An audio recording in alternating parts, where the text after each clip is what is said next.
अल्लाह की कसम, इमाम मूसा काजिम अलैहिस्सलाम का वास्ता देकर कहता हूँ, अगर आपने यह वाकया आखिर तक नहीं सुना तो आप सब्र, कैद और इबादत का असली मतलब कभी नहीं समझ पाएंगे।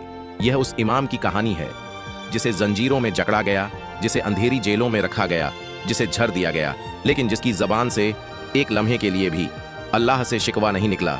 ये वीडियो मत छोड़ना, क्योंकि यह सिर्फ कहानी नहीं, ये ईमान को हिला देने वाला वाकया है। इमाम मूसा काजिम अलैहिस्सलाम की मुकम्मल कहानी। इमाम मूसा काजिम अलैहिस्सलाम का जन्म 7 सफर 148 हिजरी को अबवा नामी मकाम पर हुआ, जो मक्का और मदीना के दरमियान है। आपके वालिद इमाम जाफर सादिक अलैहिस्सलाम थे, जो अपने जमाने के बहुत बड़े आलिम और इमाम थे। आपकी वालिदा हजरत हमीदा खातून अलैहिस्सलाम एक बहुत ही पाक और परहेजगार खातून थीं। बचपन से ही इमाम मूसा काजिम अलैहिस्सलाम में अजीब सा सुकून और वक़ार नजर आता था। आप कम बोलते थे, मगर आपकी खामोशी भी लोगों के दिलों पर असर करती थी। जब कोई आपसे सवाल करता तो आप बड़े इत्मीनान और हिकमत के साथ जवाब देते। 148 हिजरी में इमाम जाफर सादिक अलैहिस्सलाम की शहादत के बाद इमाम मूसा काजिम अलैहिस्सलाम को इमामत सौंपी गई। यह दौर अब्बासी हुक्मरानों का था। इस जमाने में अहले बैत अलैहिमुस्सलाम के मानने वालों पर सख्त निगरानी और जुल्म किया जाता था। इमाम मूसा काजिम अलैहिस्सलाम को काजिम इसलिए कहा जाता था क्योंकि आप गुस्से को पी जाने वाले थे। अगर कोई बदतमीजी करता तो आप जवाब में दुआ देते, अगर कोई दुश्मनी करता तो आप उसे माफ कर देते। इसी सब्र और अखलाकम की वजह से लोग आपको बाबुल हवाइज कहते थे। अब्बासी बादशाह हारून रशीद इमाम मूसा काजिम अलैहिस्सलाम से डरता था। उसे यह बात बर्दाश्त नहीं होती थी कि लोग बादशाह के दरबार से ज्यादा इमाम के दर पर आते थे। लोग अपने दुख, परेशानियां और मसले इमाम के सामने रखते थे और दिल का सुकून पाते थे। इसी डर की वजह से हारून रशीद ने इमाम मूसा काजिम अलैहिस्सलाम को कई बार गिरफ्तार करवाया। कभी बसरा की जेल, कभी बगदाद की जेल।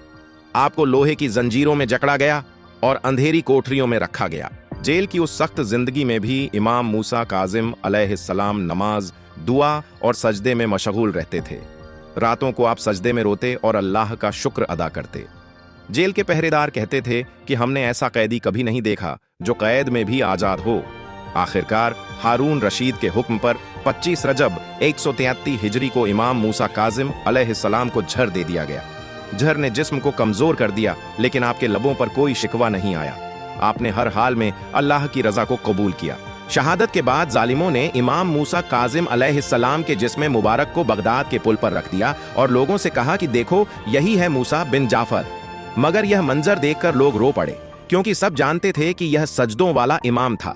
आज इमाम मूसा काजिम अलैहिस्सलाम का रौजा काज़मैन इराक में है। आज भी दुनिया भर से लोग वहां जाते हैं और कहते हैं, या बाबुल हवाइज, हमें खाली न लौटाना। आज भी दुनिया भर से लोग इमाम मूसा काजिम अलैहिस्सलाम के रौजे पर जाते हैं। कोई रोता है, कोई दुआ करता है और कोई अपने दिल का बोझ हल्का करता है। आज भी इमाम मूसा काजिम अलैहिस्सलाम को बाबुल हवाइज कहा जाता है, क्योंकि उनके दर से कोई भी मायूस होकर नहीं लौटता। जो दिल टूटे होते हैं, जो मजबूर होते हैं, जो अल्लाह से बात करना चाहते हैं, वो आज भी इमाम मूसा काजिम अलैहिस्सलाम के वसीले से सुकून पाते हैं। अगर आपको इमाम मूसा काजिम अलैहिस्सलाम की यह शहादत और सब्र की कहानी दिल को छू गई हो, तो इस इमाम के सदके में हमारे चैनल को लाइक और सब्सक्राइब जरूर करें। इस पैगाम को दूसरों तक पहुंचाने के लिए वीडियो को शेयर करें और कमेंट में इमाम मूसा काजिम अलैहिस्सलाम का नाम लिखकर अपने दिल की हाजिरी दर्ज करें। और अगर आप अगले किसी मासूम अलैहिस्सलाम की डॉक्टर जिंदगी, शहादत या सब्र की कहानी सुनना चाहते हैं तो हमारे चैनल से जुड़े रहें।